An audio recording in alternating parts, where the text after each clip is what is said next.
Welcome to Brandon Hall Group's HCMx Radio, the only podcast in the HCM arena that weaves current market research, HR technology, and industry leaders into each episode. Our HCMx Radio host is our Chief Operating Officer and Principal HCM Analyst, Rachel Cook. Hi, I'm Rachel Cook, the COO of Brandon Hall Group and the host of our HCMx Radio podcast. Welcome, everyone. Thank you for listening in or watching us today. I would like to warmly welcome David Pregler, the Managing Principal from Latitude. Hi, David. How are you? Doing well, Rachel. Thank you. And for those of you that may know David, he is the Managing Principal with Latitude, leading sales, client, and partner relationship development. David has nearly 25 years of results-driven leader experience in management consulting with extensive experience in the automotive industry and building and delivering solutions. So again, welcome. It's great to have you today. And just a little bit about the organization, about Latitude CG, home of Latitude Learning. They are the partner learning platform, which is designed for the unique needs of partner training programs to train the people that sell, service, and use your products. And that's our discussion today. We're going to talk about the unique environment or the unique impact that the pandemic has had on the extended enterprise. And before we dive into our discussion, it is a follow-up to the webinar that David Wentworth, our Principal Learning Analyst at Brandon Hall Group, and David Pregler collaborated on recently. The topic was From Activity to Impact, How COVID Has Changed Training in the Workplace. So we have a lot to talk about. And David Pregler, before we begin, can you just share a little bit more about your background beyond just what I had shared, just to ensure that our listeners get to know you a little bit better? Certainly, I've been in the consulting industry and the technology industry for a long time. I've been 25 plus years, and I've been with Latitude for about 15 years. And our focus through that time, we were originally started as a consulting organization and made a transition to the learning space over 10 years ago. And my role through that has been both in the consultative side and the sales side, and I'm leading the activities now associated with making sure our clients have a great experience. And so it's fun to bring our focus in the marketplace to these conversations, and we think we're unique in the sense that we're really focused on the extended enterprise. We're really focused on the people that make, sell, and service your products, use your products, but most importantly, making sure that we're providing solutions that fit the marketplace for that purpose. Fantastic. Thank you. Thanks for diving into a little bit about your background. And hi, David Wentworth. Welcome. Thanks for joining me today in another discussion around, we've been having a series of these discussions around post-pandemic, pre-pandemic, during pandemic. And, we are in a unique, or our discussion today is going to be talking about the extended enterprise. We hadn't had too many of those discussions, so I think it'll be, a very relevant and timely topic to dive into. And I don't know who wants to start off with, but can you elaborate a little bit more about what you find, what has been impactful and unique to supporting the extended enterprise during our post-pandemic? Yeah, and I'll jump in, David. And for clarity's sake, I can be Dave today. Sounds good. David. That will be helpful for people who can't see us talking. I should know that. Right. So, I think that was one of the things behind wanting to extend the conversation from the webinar into this podcast, is that this is a unique environment that we're talking about. And I've obviously, as an organization, Brandon Hall Group's been doing tons of research over the last 12 to 18 months, trying to figure out what's going on from a COVID perspective and where organizations are headed. And, there's a lot going on, a lot of activity in all the research, but I find we talk about organizations in this abstract manner that 80% of organizations are doing this and 60% of organizations are doing that, and they're this generic organization, which in people's mind is a bunch of people in a building at desks. Suddenly pandemic, they all now work from home, and that's the end of the story. And how do we address that? And having discussions with David about setting up for the webinar, and then when we had the webinar, really, it's eye-opening to realize that that's not the reality. Like the reality of most organizations is there's some other level of engagement that goes on. And then, David's role, the extended enterprise, you've got these dealer networks and these other sorts of organizations that it's one thing to try to wrap your head around, what do I do with my workforce who is now remote? It's another thing to say, I have this whole network of people that don't necessarily work for me, but I am reliant on to support my products and how do I manage them now that this world has changed? I never had direct control over them to begin with. And now what do I do? So I think this is a great discussion. And that's why I'm glad you're here, Dave. And so if you wanted to sort of pick it up from there and just tell Yeah, folks. no, and great summary, because when you talk about those networks, one of those things that's a challenge in the extended enterprise is those people don't work for you, right? And so we look at this in a different kind of way in terms of what people are, what you're training. So think of a dealer network, make it real simple. We'll focus on that kind of structure. People that make, sell, service, and use your products, often represented by dealerships, right? So you're sitting there going, these people don't work for me, right? How do I get them the training? In a lot of cases, the other impact is, though, that training is really a lot of times hands-on. You have to be able to do those things. To learn to turn a wrench on a vehicle requires hands-on kinds of training. And so we looked at in the abstract, in the broader sense, as you mentioned earlier, Dave, people sent their employees home and now we got to train them that way. Well, in the extended enterprise, we not only had they had to adapt the training content to be able to deliver it, but they had to suspend a lot of different things too, because they couldn't turn a wrench on a vehicle. So how do you resolve those issues? And that dovetails out into things like keeping people certified to be able to do warranty repairs on vehicles, and not wanting to sell vehicles that they can't service. And there are all sorts of different things that go along with that. And so not only was it the complexity of adapting the content and making sure you could transition quickly, but how do you address that hands-on need? How do you keep the certification and compliance pieces in check, or on par with where they're supposed to be? They could be compliant along the way. And the extended enterprise really that's one of the biggest challenges they faced. And we heard people that were adapting content initially, adapting like everyone did. But how do you address that other piece of it? How do you address the hands-on piece? How do you address the certification, compliance, and all the things that are necessary there? And how do you deal with all the outside organizations that are utilizing you? Because not only do you have to have your own practices to be able to deliver training to individuals, you also had to understand that the individuals may have other organizations dictating what they can and can't do relative to taking training. So you have all layers of complexity that are added to this model. So it really is a fascinating area to focus on with regards to how they're adapting along the way, and what the challenges they were facing. Mm-hmm. And what have you seen companies do to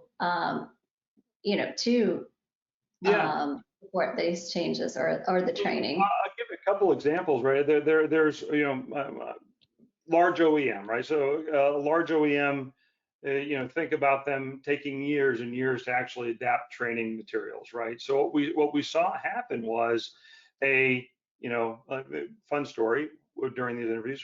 These trainers, literally Friday, they were sent home.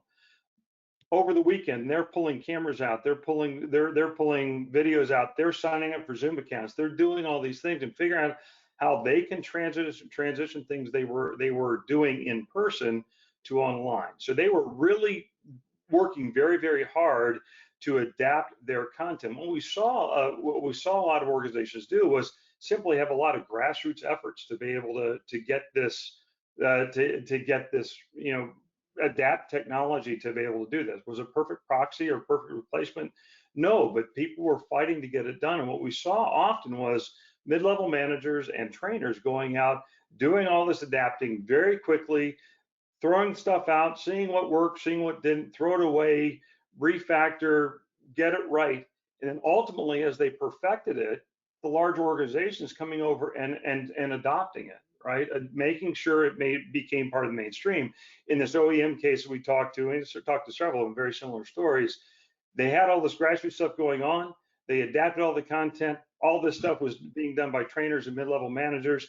And now all that technology is mainstream part of their technical facilities. So now they're actually utilizing cameras and other things in the training facilities to be able to create content. And there's some outcomes that come from this, right? Some benefits that came from this as well, which was the transition of that content that was being recorded now could be used as learning bites, as refreshers to training, those kinds of things. So that was a pretty common paradigm we heard out there. Quickly adapt from the trainers and managers, and then have the organizations come around. And in doing that, they were able to develop a new way to deliver this very focused kind of training. Isn't a perfect replacement. It doesn't replace the machines that are out there and actually putting hands on a vehicle, but that was what we saw a lot of, and it's pretty consistent right now across the board. And I what I I'm should just add to that, curious, Rachel. what caused that adoption, or what was there something different in the type of the way the development was offered besides, because we've had virtual training before, we had blended learning before, and now in this environment, it's kind of the only way at this point. It's slowly starting to shift, maybe a little bit, but not quite yet, where we start seeing some in person again. But what caused them to adopt certain learning over other certain learning? Well, I think I think Dave's data with regards to the adoption of virtual technology across the board is pretty consistent with the organization we deal with. But their adaptation of their technical delivery really was vitally important, or is vitally important. Finding a replacement for that's vitally important for them. I think it's an area we actually candidly need to explore more. It's going to be an opportunity out there, because I think these organizations were not able to do everything they wanted to do with regards to that. Because look, you have augmented reality, you have virtual reality environments, you have all these kinds of things with regard, and they have not become mainstream yet. So they had to find different ways to do things, right? And we've heard it with our own kids going to school, teachers starting out with one Zoom session. Now they have 6 cameras, one on a book and one on this and one on that over here. Well, they did the same thing in the technology space. They literally said, okay, we're going to tell you how to repair a set of brakes. And they had the camera on the instructor, they had the camera on the general view, they had the microscopic view, guy using a camera in his hand. So he could do what they possibly could with regards to getting as much information in the hands of the individual. So a couple things is, it's still not a replacement for actually doing a brake job in a car and showing you can demonstrate your competency, but it's a pretty good step forward without jumping all the way into virtual reality or augmented reality. So I think that's one of those areas that we saw. And then the other thing is that what we also heard was some of these improvements in technology even made the delivery of training in person or virtually better for the person. You could hear, you could see, and all the things would happen in the classroom. So kind of a fascinating evolution along the way. Yeah, I think it's the idea of the adoption, like a lot of these things were available before, and I think it was like you were saying, David. I think most people or these organizations felt like, well, yes, it's available, but it's not a good analog for what we're doing. It won't represent, right? So we're not even going to try. And then the pandemic happens, and you're forced to try. And I love the sort of the grassroots part of it. And that's something that is something I think is a takeaway from all this for any organization, extended enterprise or not, is as you're exploring these new ways of reaching learners in these new places, listen to them. Like how do the trainers, they're the ones that know how people are going to respond or how best to present this content. The learners know what they want. So pay attention to what's happening in the grassroots and improve upon that and build like you said. But I think your example to me is such a great microcosm of this whole shift in digital. Outside of the pandemic, this shift was already happening. It was happening glacially, but now it's accelerated. And the idea that it'll never be good enough. But now all of a sudden, the multiple camera angles, and I can see this operation happening in ways I never could before. Or even the little one, it almost seems like a throwaway when you think about it. But yeah, before I was sort of in the back of the room and I couldn't exactly hear what the trainer said when he was on this part. Now I can hear everything. Like it's all there recorded. And so there's this enhancement to it that now you realize, oh, there are ways, not only is this a suitable replacement for now, but this is actually better moving forward as we go on. Yeah, it's not going away. I mean, I think I think uniformly everyone saw this like, hey, this works. And I go back to my earlier statement when the trainers started adapting. They literally said they want to train. I'm going to go out and do this. I turn a wrench on a vehicle. I teach people how to do those kinds of things. And they started making, they did it because they wanted to continue to train. And then what they realized was, oh, if we take this a step further, it isn't just a replay. It isn't just a stopgap. It could be a replacement. It could be a better way to do these things, right?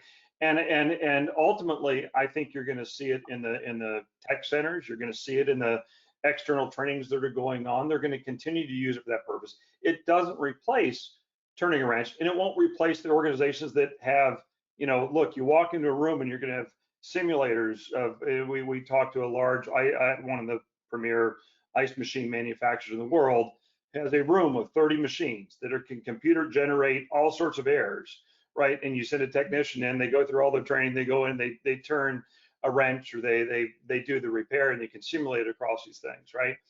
You'll never replace that. But the idea of the things that lead into it, making a more blended, right, inserting this new approach into the blended learning environments that already exist, right? Many years ago, they stripped away the basic learning, and they said, okay, this is going to go to e-learning, and we're going to do those kinds of things. So the amount of your time you're out of a facility and doing your job, and you're in a training facility, was reduced. That's always been the challenge in the extended enterprise. Reduce the amount of time someone was off the floor, a unique challenge in the space, right? Take a technician off the floor at a dealership. He's not earning money for the dealership. He's in training. So how do you reduce it? That's been something that's going on for a long time. So in blended learning, you're doing all the book work, you're getting all that stuff done, and then you're only spending, let's say, 3 days at a tech center. Well, guess what? With this introduction of this new approach, maybe that 3 days now turns down to 2 days, right? And you can even focus it more and more and more. And I think you're going to see that kind of evolution, obviously, when the other technologies potentially catch up or become more accessible for all organizations, right? You'll see that begin to take hold as well. But I think that's really one of the things we've seen during this discussion, during the pandemic, is like this new technology, this virtual meeting technology we're on right now, and the ability to adapt and make it do things is really has to be really considered a new training paradigm or new training modality that has to be leveraged across the way, very much so in the extended enterprise. And you can learn so much by being in a virtual environment, especially if you have that ability to really embrace the information, and you're curious about learning. And you can, as you mentioned, they can prepare themselves if they do have to go at some point into an environment where they can actually touch and feel and test it out. And there's certain things, airplanes perhaps, and more critical environmental type of devices. However, there's a lot of devices, and there's a lot of even the most best trained technicians have gone through all the training, and they come to your house and they can't figure out how to fix your AC, and it's only a year old. Right. That sounded strangely specific and personal. Well, maybe it's slightly exaggerated. However, but we can all relate to that, right? Or, how many times does the cableman or woman or person come to your house and your Wi-Fi is still not working that well? So I think there's something to be said about traditional learning and blending it with this type of learning, and we're already seeing a lot of success and impact with it. It's kind of funny going back to the adaptation the organization went through. I mean, there are a couple of things you see.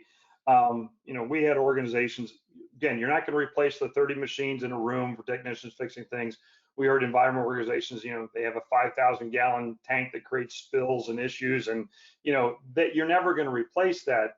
And by the way, oftentimes certification comes with that, so you have to be able to put hands on it at some point. And there's a whole other conversation out there that probably needs to be had about how those certifications and compliance rules were suspended or delayed, and that kind of stuff. And I think that's really a topic we want to explore a little further. We didn't spend a lot of time going into it. We brushed over a lot of cases, but we think that's really another topic to dig into. But the reality is that as you use if you can use the different technologies and adapt the content in a way that gives people the understanding, shortens their period of time being out of the office, make sure that they're prepared and as best as possible to answer the questions. You really have a new way of getting people trained and up to speed and verified along the way. So I think it's one of those areas that we're gonna have to really explore, and you're going to see explode. And it doesn't require investments in some really advanced technologies that are out there. I don't mean to say that AR and virtual reality are barriers, but they're certainly they take time. And the beauty of these technologies are, I could go down to Best Buy and I can grab 3 cameras and sign up for a Zoom account, and voila, I'm able to do what I wanted. I can train and do all this fancy stuff that I didn't think was possible before. And I really think it represents a great opportunity. You know, Absolutely. I lit up a little bit when you mentioned the compliance and how it's a discussion to have, because I was literally thinking about this as we were talking. Is that's my next thing is, you mentioned how, oh, it's possible to take something that was maybe a 4-day workshop or program, and then it was whittled down to 3 with e-learning. But now with this kind of blend, you can get it to 2.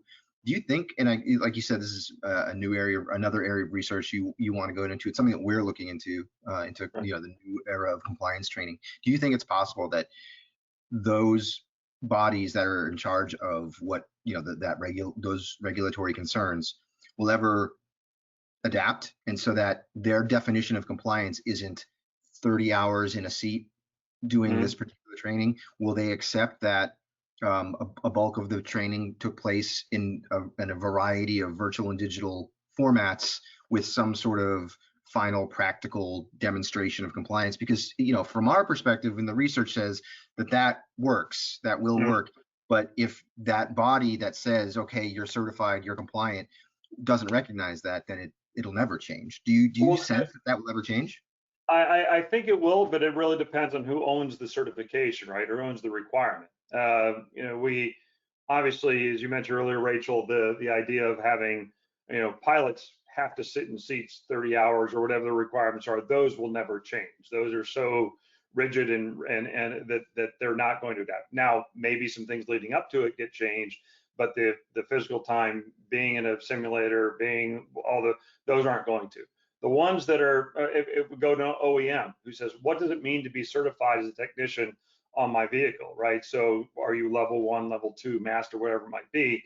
I think what you're going to see is those organizations are going to have to go through the analysis going, is it as effective? Are we getting the same amount of quality of service? Are we having warranty claims that are going up or down? Are we able to provide the same thing but still doing it in a virtual kind of way? So I think there's going to be a lot of analysis going on over the next couple of years as these programs, as we sort of thrash back to normal, because a lot of these organizations are going, we did it this way to transition, right, to cover COVID, and now, hey, it's freeing up, let's go back to normal, but no one wants to go all the way back to normal. How do we keep this paradigm in there?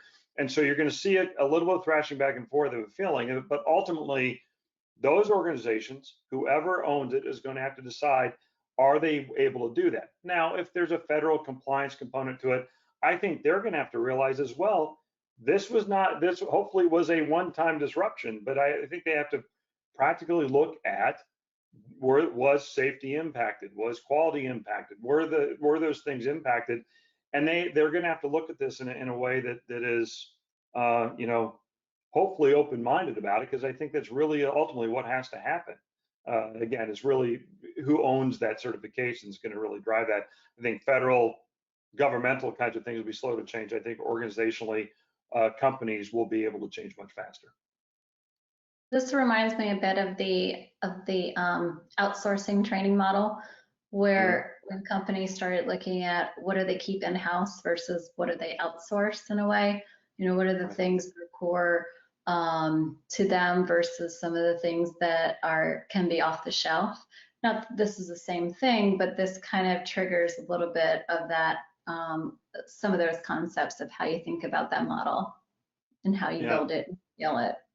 I mean, if you look at, you look at organizations that been training technicians for a long time, they get very set in their ways. It's fairly sedentary with regard, hey, next year's coming up, this is what it means to the products we're adding, this is the way you're going to evolve.